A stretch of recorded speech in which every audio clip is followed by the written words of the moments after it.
Explomore presents a reading from Strangers Like Angels with a devil or two to boot by Alec and Jan Forman.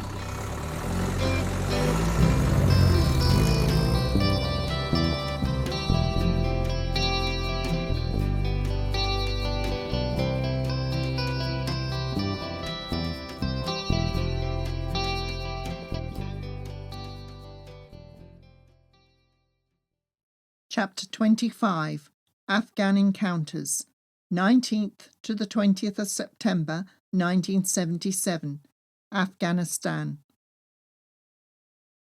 I woke up with that tingly, excited feeling in my tummy, knowing that we were off on a fresh adventure, rather like crossing the Sahara, full of uncertainties and possible danger. We would be driving an estimated 900 miles across the central route, through the Hindu Kush, from Herat to Kabul. So, are we all set? Alec asked the convoy team at 8:30. Sure, let's go, called Simon.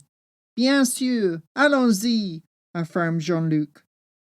Our Land Rover led the way out of town, followed by the Swiss and backed up by the other Brits. 3 Land Rovers fitted to the hilt with cross-country equipment, winches, shovels and spare parts, and topped up with fuel and water. We looked pretty cool as our convoy drove out of Herat and headed south along the Russian-built concrete road. The trees lined the road in salute as we proudly went by. The miles were clocking up very nicely as we zipped along, enjoying the buzz of anticipation. Oh my goodness, look at that! Alec exclaimed as he slowed down our vehicle. In the corner of his wing mirror he had seen a black object racing diagonally forward from behind. He pulled onto the side of the road and we climbed out, just as Jean-Luc and Martine's vehicle tucked in behind us. We were aghast to see Simon and Rose's crippled Land Rover bearing down on its left front brake drum, scoring a groove in the concrete as it skid along. It came to a sizzling halt, looking dejected and shameful. Its left front wheel had since rolled away into the scrubland until it toppled over and lay flat and still. "Are you all right?" I shouted as we all ran to Simon and Rose's aid. We found them shaken and bruised, but fortunately nothing more.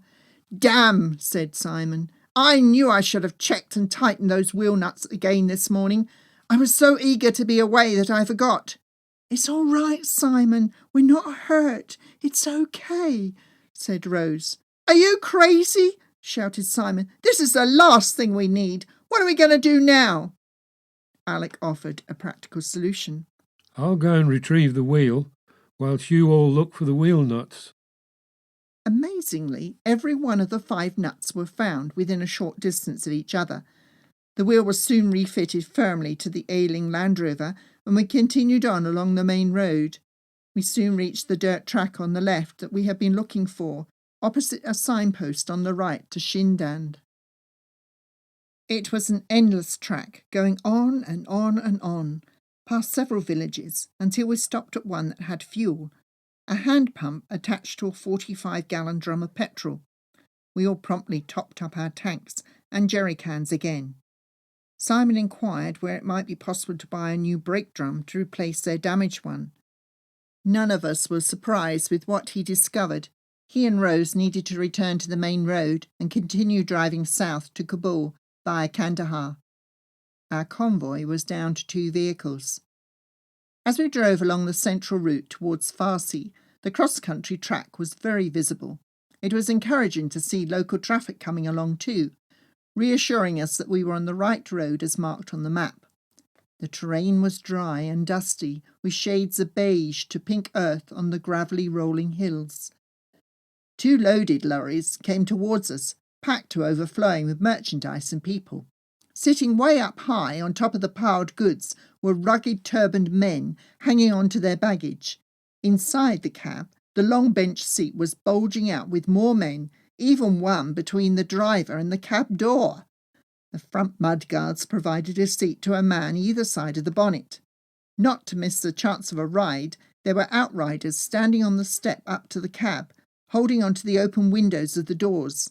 At the back of the truck, several men gripped tightly to whatever they could hold on to as their feet perched on the back bumper. One of the trucks waved us down and asked if we could sell them any fuel. We obliged and sold 2 gallons from one of our jerry cans. It was a hot day, with temperatures above 100 degrees Fahrenheit. It was unbelievable that many of the men were wearing heavy overcoats or army jackets over their traditional dress. 30 miles west of Farsi, we arrived at a village, just as it was getting dark, and we decided to stay for the night. There was a mud hut hotel where the 4 of us had a glass of tea, observed by the local men and lads. Our Land Rovers were parked at the edge of the village. Late after supper, a big truck loaded with men, women and children stopped nearby to camp for the night. They all slept outside on the ground under the stars, pulling their clothes and any blankets they might have tightly around them. The strength of the howling wind rocked the Land Rover through the night. At one point, a pack of dogs turned up. Some were tall and hairy, with big feet and floppy ears, others slender with short curly hair and long ears. They eerily howled as they prowled around the camp. Someone sent a few stones flying their way, and the dogs yelped and scarpered back to the village. "Cock-a-doodle-doo!" crowed the village cockerel as the travellers clambered back on the lorry and were away at first light. We were not far behind, leaving at 7:30. En route, we saw many nomadic camel trains. The camels were loaded with tent poles, carpets, coffee pots, and the odd chicken or two. Children and old people rode aloft the camels and donkeys. Men, women, and older children walked alongside as their dogs trowed behind. The irrigation system used extensively in that area cut channels across the dirt road, making careful concentrated driving essential to avoid being jarred. Any land that could be farmed was abundantly irrigated.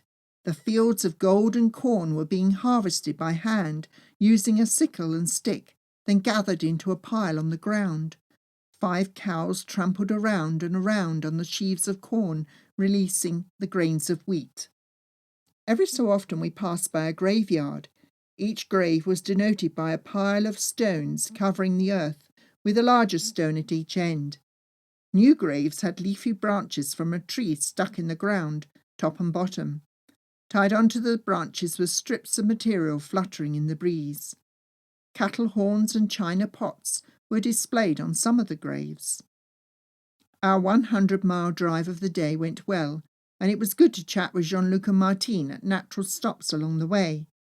We drove through stunning valleys, passes and gorges. We saw many nomadic encampments with black tents pitched and fires glowing brightly where the women were cooking. Children ran to the roadside, waving excitedly to welcome us. We waved back with joy.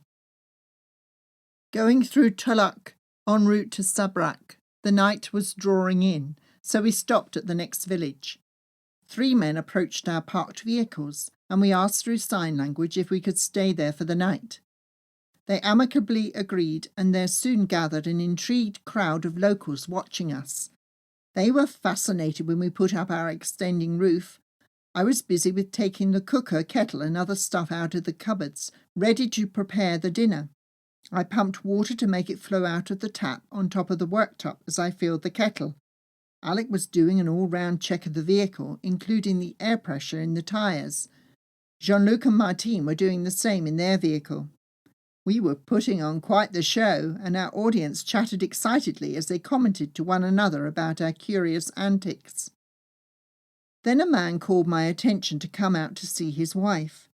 She was a short lady dressed in a burgundy floral-patterned, heavy cotton midi-length dress with long sleeves. The bodice and wide cuffs were intricately embroidered. Over her braided long black hair, she had a matching cloth that reached down to the hem of the dress. Below that I could see she had on loose black pantaloons that were cuffed at the ankles, and her feet were clad in embroidered leather shoes with pointed curved-up toes. She was adorned with rings on her fingers, wide solid silver bracelets, and an elaborate double chain of heavy silver jewellery that was draped from her shoulder across her body to her waist. It was made up of a solid silver purse and other solid shapes that were inset with ruby gems. She held her hand to the side of her swollen face. She was in great pain. I looked into her mouth and saw a broken, decayed tooth, so I applied drops of clove oil and gave her a paracetamol tablet. Another lady came forward, complaining of toothache and backache. Paracetamol for her too, and deep heat ointment to rub into her back. With the crowd of inquisitive villagers, I patiently waited before cooking supper. After some time, a man told everyone to go home. He bade us good night with his raised hand and closed our door. I cooked, we ate, and after a game of Scrabble, we organised our bed and settled down to sleep. That night, another howling dog pack was on patrol. Total distance driven, 25,025 miles.